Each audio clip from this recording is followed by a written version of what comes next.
He's too weak to stop us, my wife's family said while moving into my house. Just watch him run away, they laughed. I did leave. 72 hours later, their phones wouldn't stop ringing. Hey everyone, before we dive in, I have a quick favor to ask. If you enjoy content like this, please hit the subscribe button.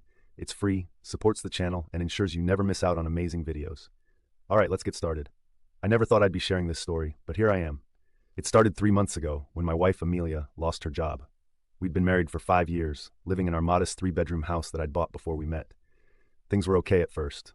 We had savings, and I made enough to cover our expenses while she looked for work. Then her mother, Ellie, called, just for a weekend visit, she said, to help Amelia through this rough patch.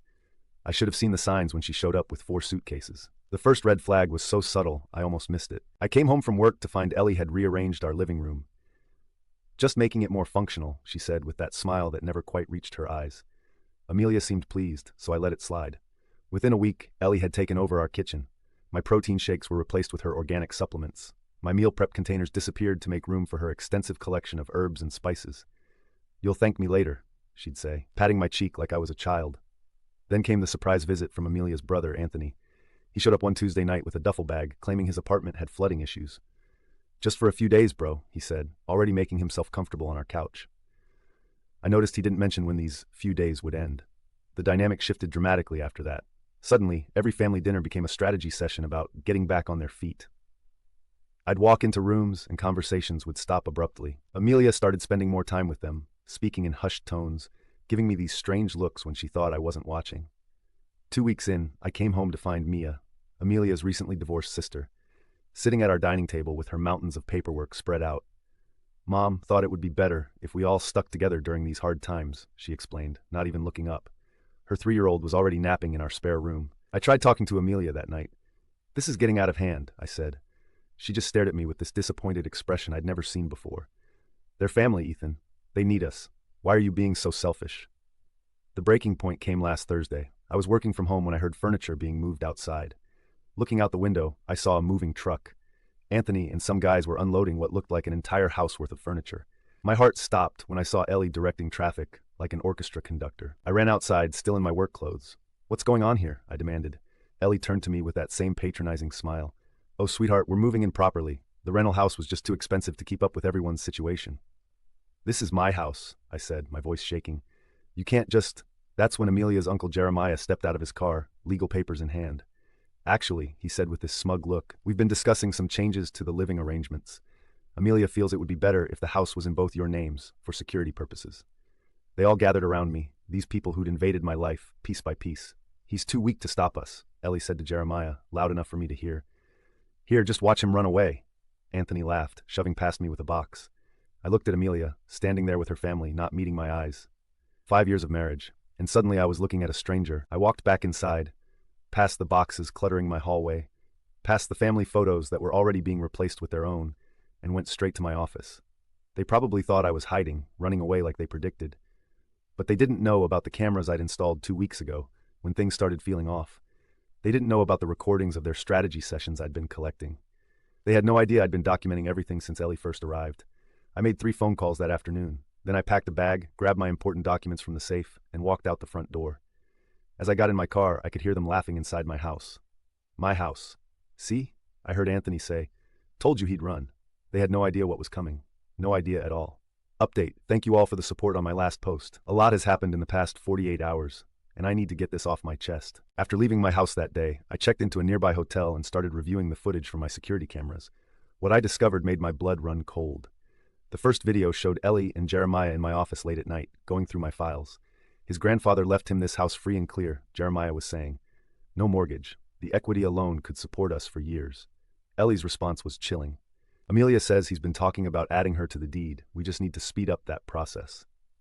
Another clip showed Anthony and Mia in the kitchen. Mom's done this before, Mia said.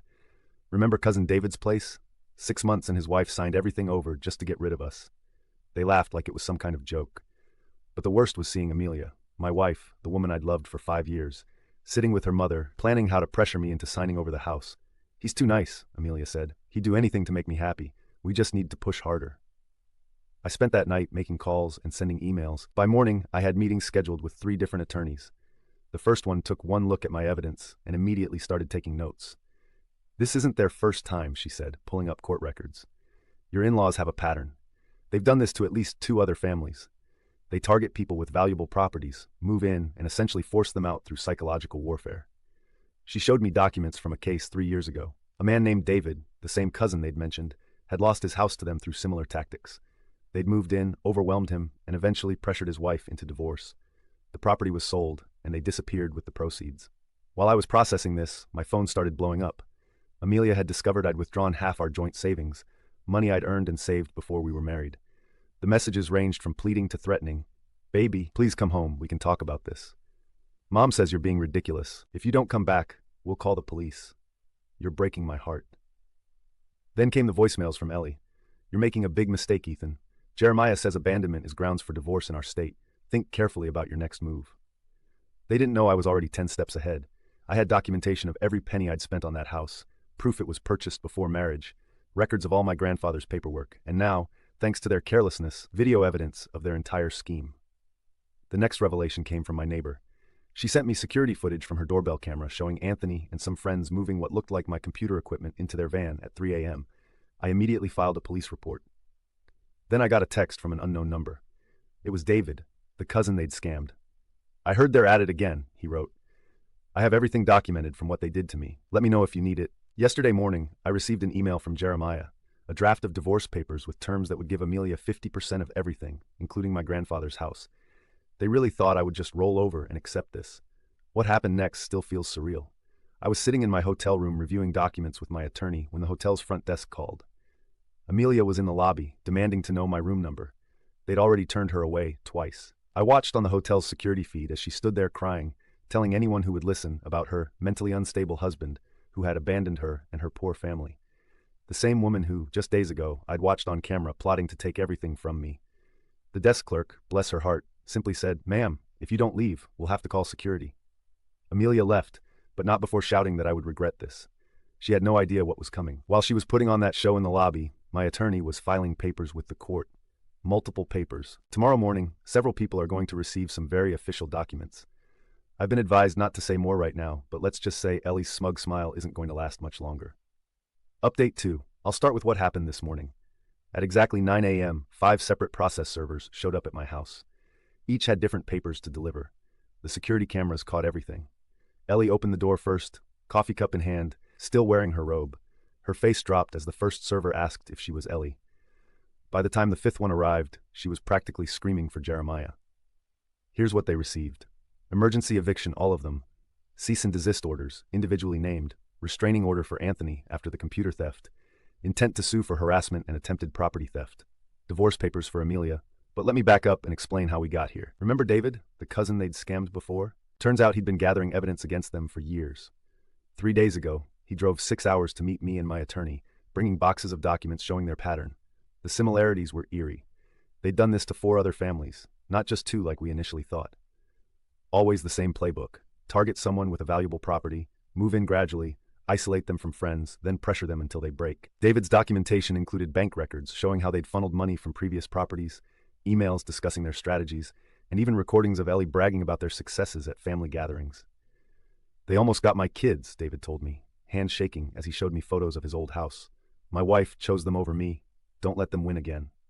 The real breakthrough came when we discovered Jeremiah's involvement went deeper than just being their family attorney. He'd been taking cuts from every property they'd scammed, hiding the money through a series of shell companies. Yesterday, while they thought I was hiding in my hotel, I was actually meeting with investigators. Turns out the authorities had been building a case against them for months. They just needed someone willing to come forward with solid evidence. The cameras in my house caught everything. Ellie going through my mail, Anthony stealing my equipment, Mia forging my signature on documents, not very well, I might add. Every conversation plotting to take my house, every scheme they discussed, all recorded in high definition. But the most damning evidence came from Amelia herself. 2 nights ago, she sent me a long email, probably thinking it would help her case. Instead, she accidentally confessed to the entire plot. You should have just added me to the deed like we planned. Mom knows what she's doing. She's helped so many family members secure their futures this way. If you just cooperated, everyone would be happy. It's not like you need such a big house anyway. I forwarded that email to my attorney so fast my finger almost broke the screen. This morning, while the process servers were doing their job, I was in a meeting with the bank. Turns out Amelia had tried to open new credit cards in my name. The fraud department caught it and froze everything. The security cameras showed their reactions to the papers. Ellie ripping them up. Not smart, we have copies. Anthony throwing things. Maya crying on the phone. Jeremiah pacing, looking genuinely worried for the first time. Then came the calls. First, Amelia, hysterical. How could you do this to your family? I let it go to voicemail. Ellie tried next. You have no idea who you're messing with. Actually, I do. Jeremiah's call was different. No threats. Just a quiet, let's talk about this. There might be a way to resolve this privately. Too late for that. The last message was from Anthony. You think some papers will scare us? We've dealt with worse. That's when I sent them the final notice. They have 72 hours to vacate my property. After that, the sheriffs get involved. I also included a few choice clips from my security cameras, just so they know exactly what evidence I have. An hour ago, my neighbor texted me. Moving trucks just showed up. They're packing like crazy. I'm still at my hotel, watching it all unfold on the cameras. Ellie is directing the chaos, but her hands are shaking. Jeremiah keeps checking his phone, looking nervous. Amelia sits on my couch, just staring into space. They thought I was weak. They thought I would run. Instead, I spent 3 days building an airtight case against them. Now they're the ones running. But it's not over yet. Tomorrow morning I have another meeting, this time with federal investigators. Apparently, some of their previous property acquisitions crossed state lines. Final update. It's been 2 months since my last update. I've waited to post this because I wanted to see everything through to the end. What happened exceeded even my wildest expectations. The day after my last post, the federal investigators I mentioned launched their operation. Turns out they'd been building a case against my in-laws for years. My evidence was the final piece they needed. That morning, Ellie woke up to federal agents at her door. They had search warrants for every property she owned, all 6 of them, bought with money from previous scams. Simultaneously, other agents were knocking on Jeremiah's door. The look on their faces when they realized the scope of what was happening? Priceless. My security cameras caught Ellie trying to flush documents down the toilet while agents waited in her living room. Amateur move. Remember those shell companies Jeremiah used? Each one led to another victim. In total, they'd scammed 12 families over 8 years, not just the 4 we knew about. Each case followed the same pattern. Move in, isolate, pressure, take over. They'd perfected their technique with each new target. Anthony tried running when he saw the agents. He made it 3 blocks before they caught him, right next to the storage unit where he'd stashed my stolen equipment. Not the smartest move, storing stolen goods under his own name. Mia broke first. Faced with losing custody of her kid, she told them everything. How they picked their targets, how they manipulated people, how they laundered the money. She even revealed scams we hadn't known about. But the real shock came from Amelia. When investigators showed her the evidence, including the recordings of her plotting with her family, she didn't cry or apologize. Instead, she smiled and said, "You really think this will stick? We're smarter than you think." That smile didn't last long. The investigators had their own surprise. David wasn't their only previous victim who'd come forward. 5 other families arrived at the courthouse that week, each with their own documentation, years of evidence, all pointing to the same group of people. The dominoes fell fast after that. Jeremiah was disbarred immediately. His involvement in multiple fraud cases across state lines earned him special attention from the authorities. Last I heard, he's looking at 15 to 20 years. Ellie's carefully built house of cards collapsed, those 6 properties, all seized. The money she'd hidden in offshore accounts? Frozen. Her social circle? Gone. Once people realized they might be investigated too. Anthony's theft of my equipment became the least of his problems when investigators found his laptop. Turns out he'd kept detailed records of every scam, thinking he was being clever. Those records implicated everyone, including extended family members we hadn't even known were involved. Mia got a lighter sentence in exchange for her cooperation, but she lost custody. Her ex-husband now has full custody of their child. Karma's interesting that way. The investigators found a storage unit rented under Amelia's name. Inside was everything they'd taken from their previous victims: family heirlooms, documents, jewelry. They'd kept trophies. That discovery changed the whole scope of the investigation. Amelia didn't fare well in court. The judge was particularly interested in her emails detailing their plans. The divorce was finalized last week. She got nothing.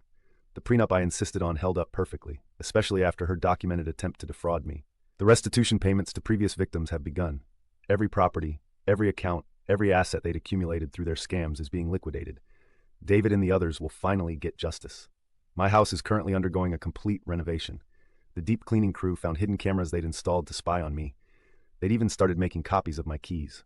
The level of violation still hits me sometimes. Last week, I got a letter from Amelia, from her new temporary residence. She wrote that she never loved me, that I was just another mark, chosen because I had a valuable property and seemed easy to manipulate. I didn't respond. Instead, I forwarded the letter to the investigators.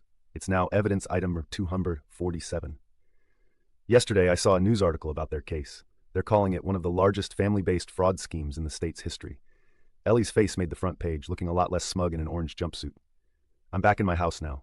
The family photos are mine again. The furniture is arranged the way I like it. The security system is state of the art. And that prenup I mentioned?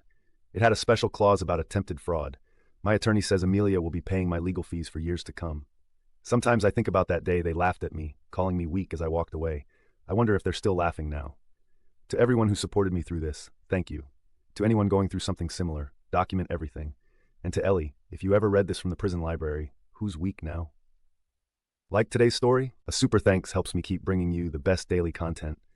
Your support means I can keep doing what I love. Thanks for being awesome.